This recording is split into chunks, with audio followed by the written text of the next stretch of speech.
Hi Taurus, welcome po sa ating channel. At ito ay inyong daily Gabay Tarot reading for November 14, 2024. Please be reminded kung naka-resonate kayo, comment down.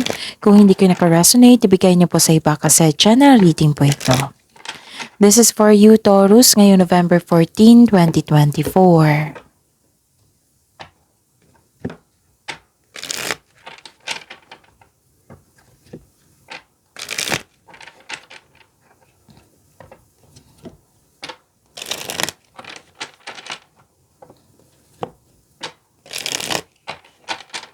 Para po ito sa inyo Taurus ngayong November 14, 2024. Maraming salamat po sa inyong patuloy na suporta at maraming salamat din po sa mga hindi nag-skip ng ads. Gamitin ang reading na ito bilang gabay lamang sa mga hindi po nag-subscribe. Subscribe na po kayo at click bell notification para malaman nyo na may bago tayong video. Para sa mga gusto magpa-reading po, may lumabas dyan sa screen nyo ngayon. Panoorin nyo po at sundin ang instruction. Calling the attention sa mga suki ko dito na Taurus, open na po inyong Monthly Gabay Tarot reading for November 2024. May 6 months from now reading tayo at love life reading po. So message me Taurus for schedule. Maraming salamat po. Spirits Guide, mga ganap po para kay Taurus ngayong November 14, 2024. I need 3 cards po.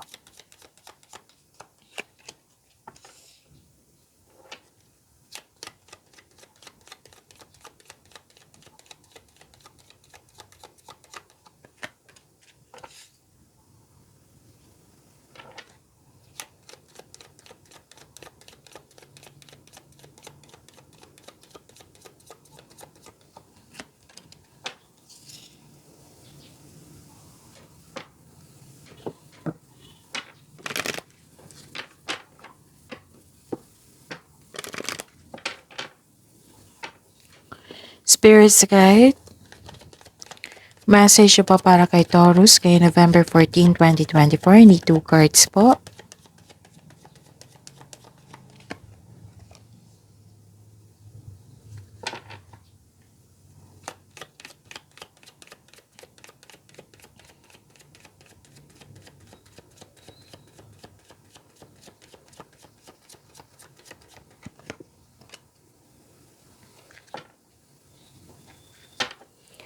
Okay.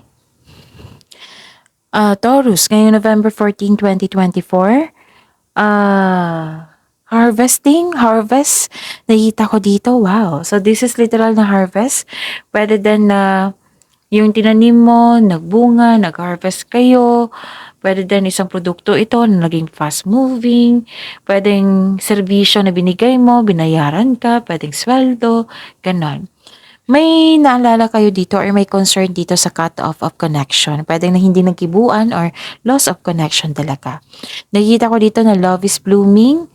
May romance, attraction, affection na nakikita dito. And mas lumawak yung ambisyon mo sa buhay. Yung nag-update ka sa goal mo sa buhay kung saan ka na. Tapos nakita ko rin dito na malakas ang inyong intuition at nalaman mo rin yung tao na hindi totoo sa iyo. So have faith in your dreams. Balance spirituality and practicality. Spirits Guide. Energy po para kay Taurus ngayong November 14, 2024. And the clarification of this card po.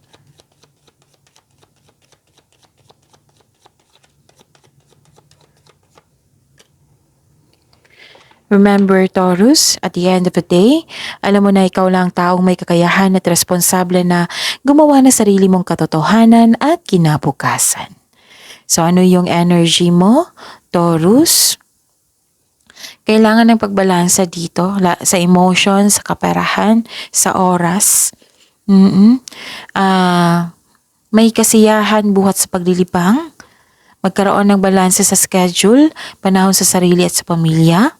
Kasi buhos ang oras mo sa trabaho or sa travel. Ilan sa inyo nagdadalawang isip ng desisyon if you're going to travel, enough ba ang money mo? Ganon. Tamang pag-manage po dito regarding sa financial or budget para mas lumago pa ang iyong kaperahan. Okay? Nakikita ko rin dito na Mag-ingat kayo sa taong may mali at masamang paratang sa iyo. Pwede nga na kailangan ng pagbalanses talaga sa oras dito. Pwedeng sa inyong emotion ngayon. So, yun.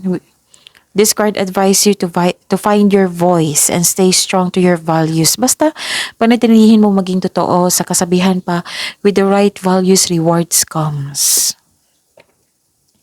Spirit's Guide, Career and Money po ni Taurus ngayong November 14, 2024. And the clarification of this card po.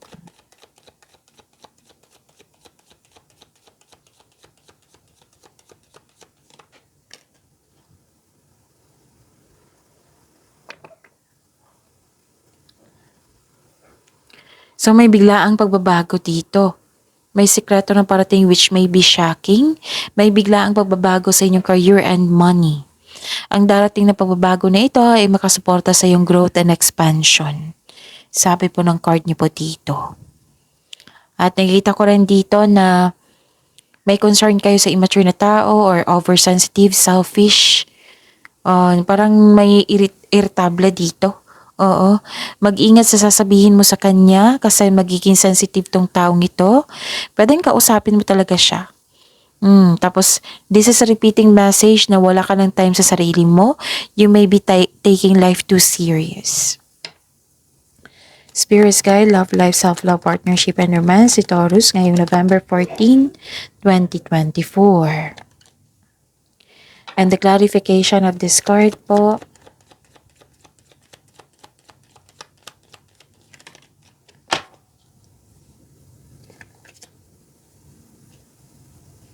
Nagkaroon ng recovery. Nakikita ko dito na nagkaroon ng recovery. This is a good sign na ibinando na mo na yung toxic na tao. You have your freedom. This is called recovery. At nakikita ko rin dito na may success and enjoyment. Sa mga single dyan, you've been doing a great job to love yourself. May potential din dito na mamimit mo yung tao na para sa inyo. May potential. So, do something special for yourself. Treat mo yung sarili mo dahil deserve mo ito. So, sa mga buhay mag-asawa dyan, sa mga may relasyon, a time of enjoyment. At naging wais kayo sa pag-handle sa inyong ipon. Nagpaplano kayo magbakasyon, mag-travel. So, lahat ng tinanim nyo nagbo-bloom. So, this is a clarification of your card here. Nakita ko dito. So, you are now focused on what brings you the most peace. Pwedeng bakasyon talaga to. So, pagyamanin yung blessings na binigay sa inyo, Taurus. See you tomorrow. Please like, subscribe, and click the button for notification para updated po kayo sa daily tarot reading natin. Maraming salamat po.